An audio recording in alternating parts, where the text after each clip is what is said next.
Okay, so in the last lecture, we talked about Martin Luther King's concept of civil disobedience, and this is in a way pretty much the traditional concept of civil disobedience. We had these conditions on it: last resort, nonviolent, and those involved take the punishment. Um, Now, in this lecture, I want to talk about some criticisms of two of those conditions. Um, to some extent, it's nonviolent, at least if it means no destruction. I mean, no one's going to defend violence against persons as civil disobedience, but there might be some allowance for destruction of property. In fact, some people would claim this. Even more so, a lot of people will say, well, why should I take the punishment? If the first two conditions are met, why take the punishment? Well, Edward Snowden claimed civil disobedience, but Snowden also avoided the punishment. We'll see why he said he did that. Now, look, if you are engaging in violence against persons, it is no longer civil disobedience. It's something else entirely. It is terrorism, perhaps, or maybe even just an armed rebellion against the government. And now, look, in some cases, those things might be justifiable, right? You know, as Americans, we probably wouldn't want to say that people are never justified in rebelling against their government, right? That would be an odd thing for people in our particular country to say. But the bar to justify doing something like that is very, very high. I'm not going to talk about it, but it's much higher than civil disobedience. You'd have to think the government is fundamentally bad or corrupt, something like North Korea, not just that it has some bad laws. But what about destruction of property? Could that be, failure to respect property rights? Could that be justified in some cases? Could you still claim civil disobedience? I'll give you guys a very interesting, concrete example. In 1971,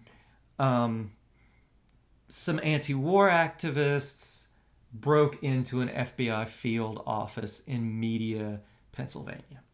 Why did they do this? Because they suspected that the FBI was engaging in a lot of unjustified, unauthorized, dirty tricks against anti-war protesters and others. They broke into the office, they stole a bunch of files, and they gave them to the press, and it turned out that the FBI was doing exactly what they thought. They had threatened protesters, they had spread rumors about one anti-war professor's wife cheating on him, broken up the marriage.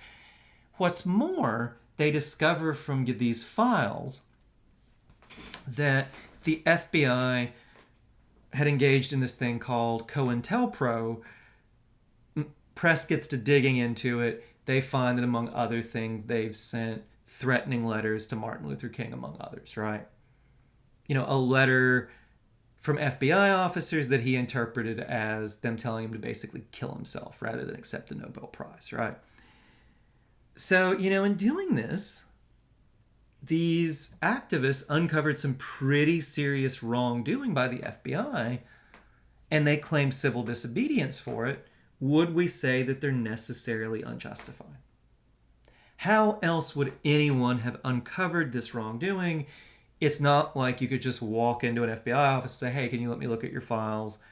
They're not going to do that, right? So I think you could maybe argue in this case, you break into an FBI office that fails to respect property. You're breaking a door open, you are taking files, but you might make a claim for civil disobedience here.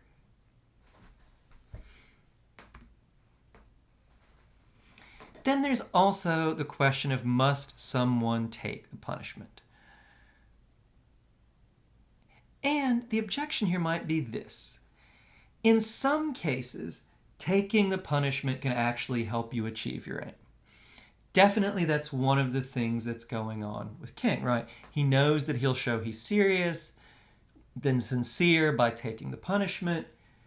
But in other cases, taking the punishment might actually be counterproductive for remedying the injustice you have in mind. It might actually discourage people from standing up to this injustice or similar ones in the future. So let me give you guys an example.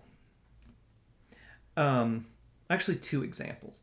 Daniel Ellsberg and Edward Snowden. Ellsberg was a consultant during the Vietnam War, and, he found out basically he had started very, very strongly in favor of the Vietnam War. Ellsberg finds out that the people in charge don't think the war is winnable. Not only that the people in charge don't think the war is winnable, they've been lying to the public about that and a bunch of other things as far as the Vietnam War goes as well.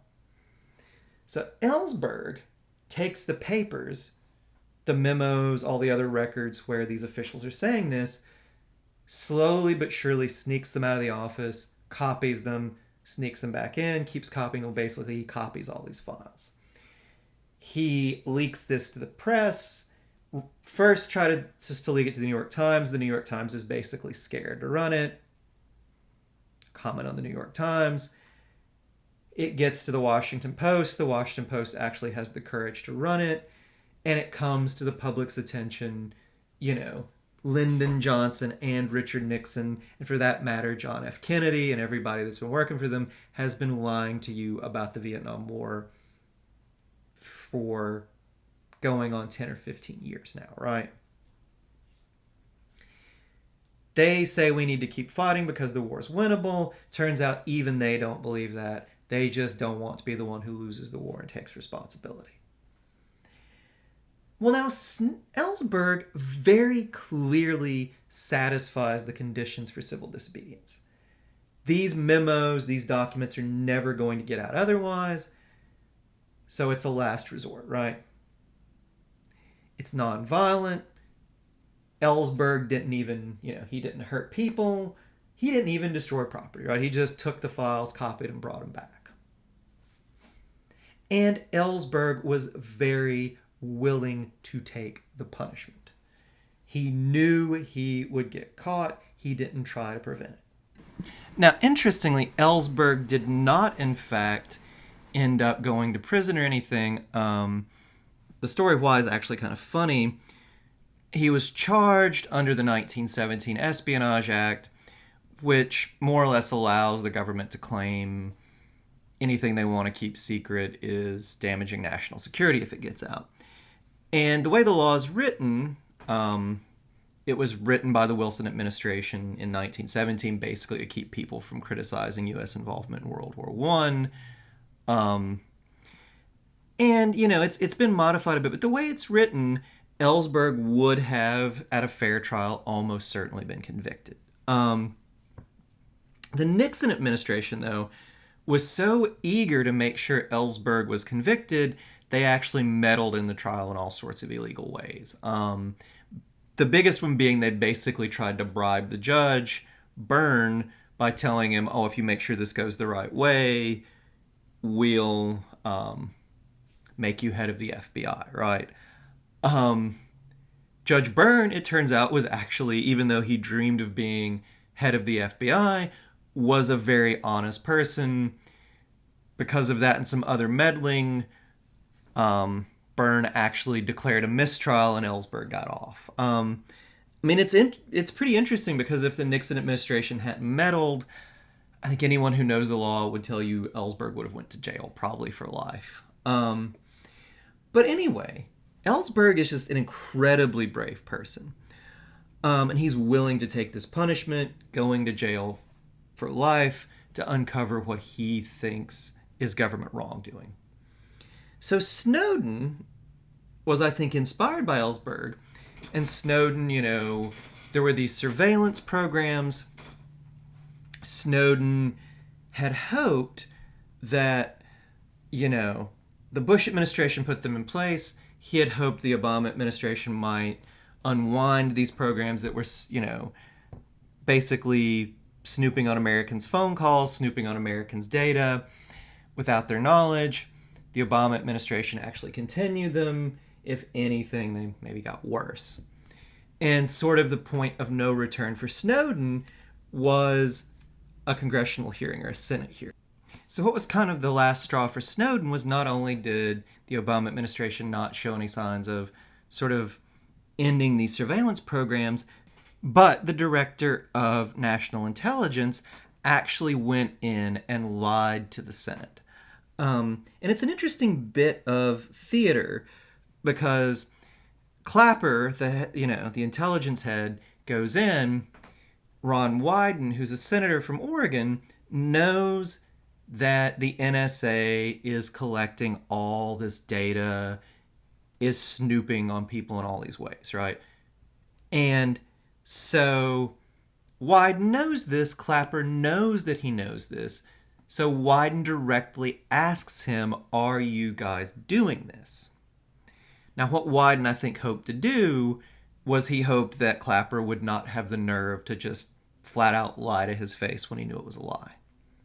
Clapper did, in fact, have the nerve to lie to Ron Wyden to his face in the Senate when both of them knew it was a lie. He said, no, of course we're not doing this.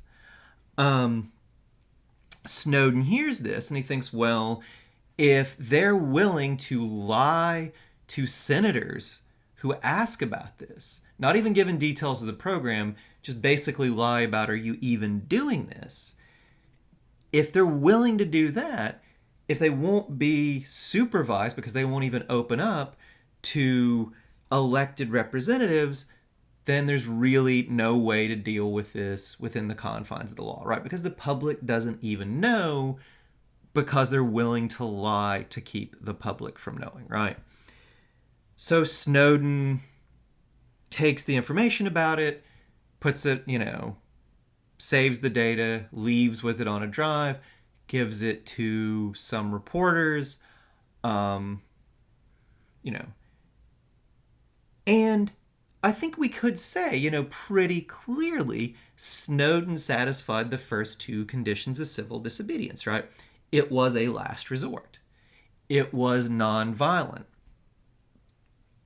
No, he didn't hurt any people. He was very careful, in fact, to release it to reporters who would be careful not to release information that would put, soldiers in harm's way, right? So not directly or indirectly did, he commit any violence against anybody, but Snowden did not take the punishment. He went to Hong Kong when he released this. He met the reporters there because he didn't want to be arrested. He later tried to seek refuge with various countries. The government cut him off. He finally ended up having to go to Russia, not really his first choice, but the one place he could get into. So Snowden very clearly did not satisfy the takes the punishment condition. But Snowden has an argument for this. Snowden will say, well, look, the punishment here is very probably something like life in prison. Under the Espionage Act, the same one they wanted to charge Ellsberg under, he would probably be convicted. And he would go to jail for a very long time, probably life. And Snowden would say, look, I think they're doing wrong by conducting this surveillance and not even letting the public know about it, and I want to uncover this wrongdoing. But if they send me to jail pretty much for the rest of my life, well, I might be able to uncover this case, but they'll basically make an example of me that will serve as an example for everybody else, right? No one else, if they're doing the same thing in the future or something similar, they'll look at me in the same way that people look at Private Manning, who went to jail for a very long time, and say, oh my God, I don't want to do this because I don't want to go to jail for the rest of my life, right? So Snowden says, look, I'm not going to, I want to uncover what I think is wrongdoing by the government. I am not going to let them make an example of me that makes it harder for people to uncover wrongdoing in the future. If they punish me, this will set a precedent make it easier for them to cover things like this up going forward. And I think, we can argue about whether what Snowden did was justified or not. There is something to this response, right? Not everybody has the courage of a Daniel Ellsberg. Not everybody is willing to basically face the prospect of being imprisoned for the rest of their life to do what they think is right. And expect people to do that sets a really high bar on following one's conscience, right? So we can argue about Snowden, but I think it would be unfair to say, oh, he fled out of cowardice. And I think it at least requires more thought before we condemn him for saying, oh, Snowden doesn't qualify for civil disobedience because he didn't take the punishment, he just ran, right? Because he does have an argument, a principled argument, why he did not want to do that.